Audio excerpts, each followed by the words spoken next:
gracias, querida Margarita, queridos amigas y amigos.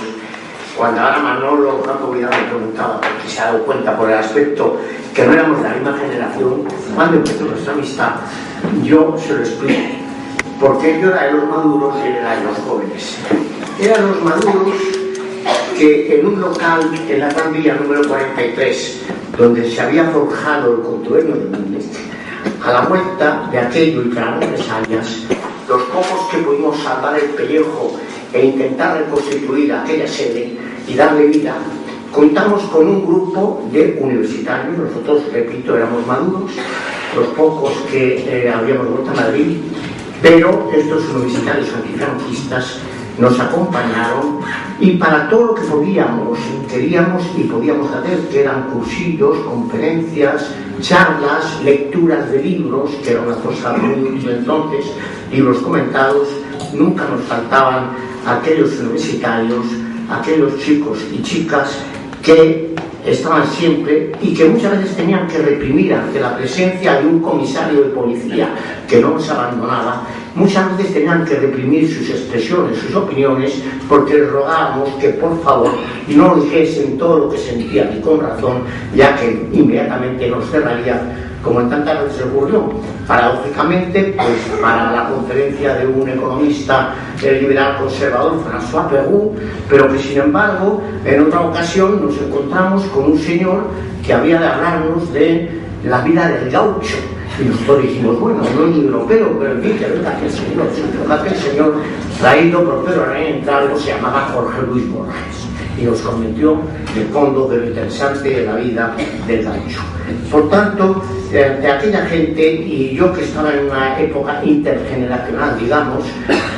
acompañaba a los que me correspondían, que eran de un mundo cultural, no excesivamente comprometido políticamente, como eran Juan Benet, como era Carmen Martín Gaite, como era Osán de Coa, como era el que sí estaba comprometido políticamente Fernando Baeza y María, pero sobre todo en la noche de Serrano, un notario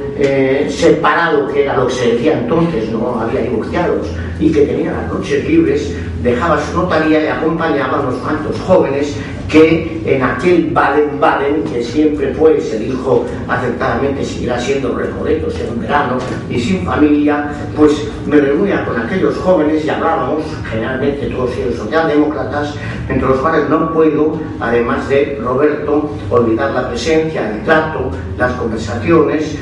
de Julio Feo, Miguel Boyer, Prudencio García,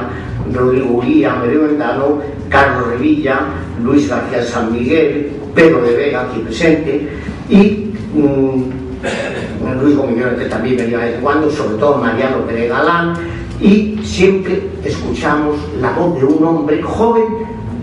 avanzado, progresista, pero de orden,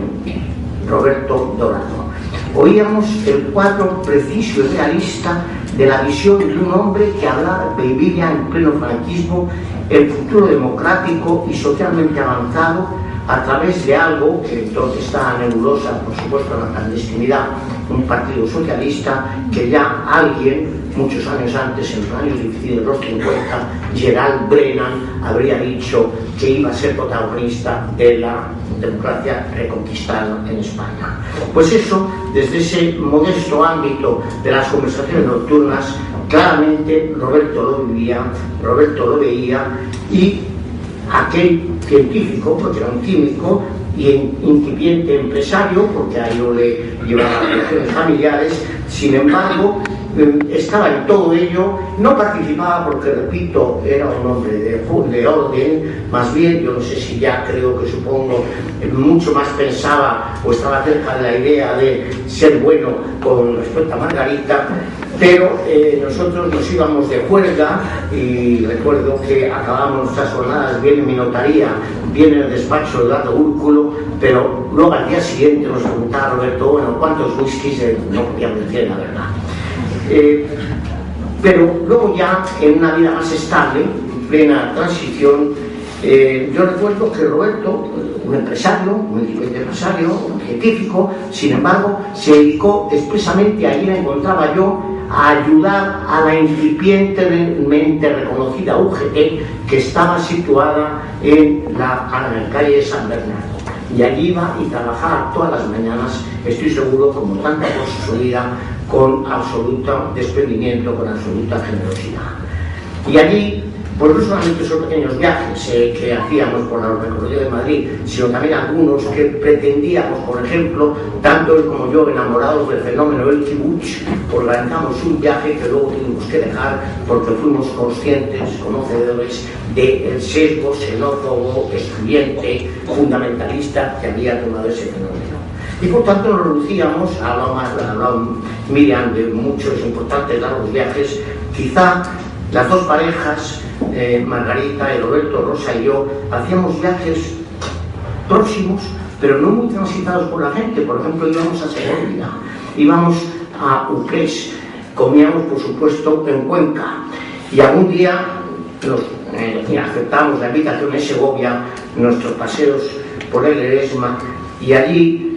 y no es en balde el recuerdo y no es en balde el símbolo, no dejábamos de visitar la Casa Museo de Antonio Machado, porque probablemente, aunque esto suena tópico, Antonio Machado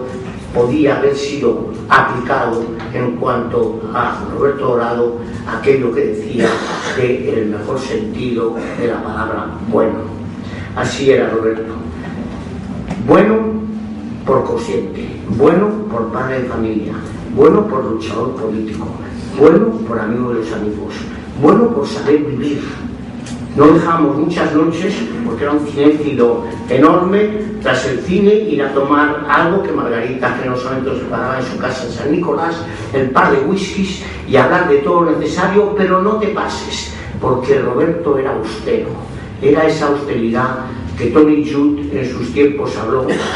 nos corresponde a nuestra generación, aquellos que cerrábamos los grifos, aquellos que apagábamos las luces, aquellos que sabíamos conservar y rehabilitar, ahora dicen esa palabra horrorosa de reciclar, los residuos, las comidas, etcétera, aquellos que sabíamos que la austeridad es germen, es fruto de vida.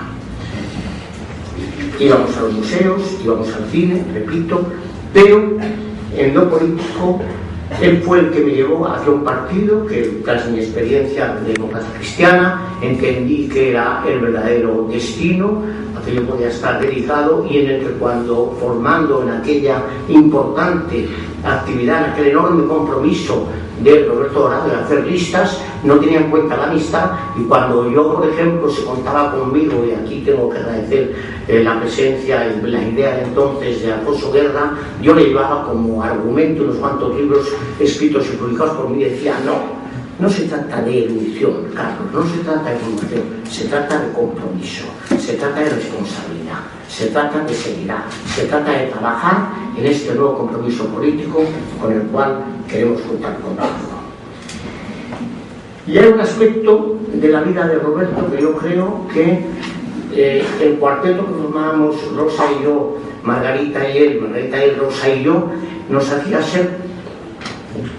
comunes en la idea de nuestras responsabilidades familiares. Cuando esas responsabilidades familiares, cuando esa circunstancia familiar te hace tener una desgracia de la falta de alguien que te sigue, de algún hijo, la manifestación de Roberto no era decir vamos a un pésamo y vamos a todas estas ceremonias que realmente se convierten en tertulias. Carlos, voy a tu casa, quiero estar un rato contigo, hablaremos si es necesario, y si no, callaos, lo que hace falta y lo que creo que te puede aportar es compañía. Y esa responsabilidad familiar le hace que, para sus 3 extraordinarias hijas, para esos nietos que poco tiempo ha podido conocer, Roberto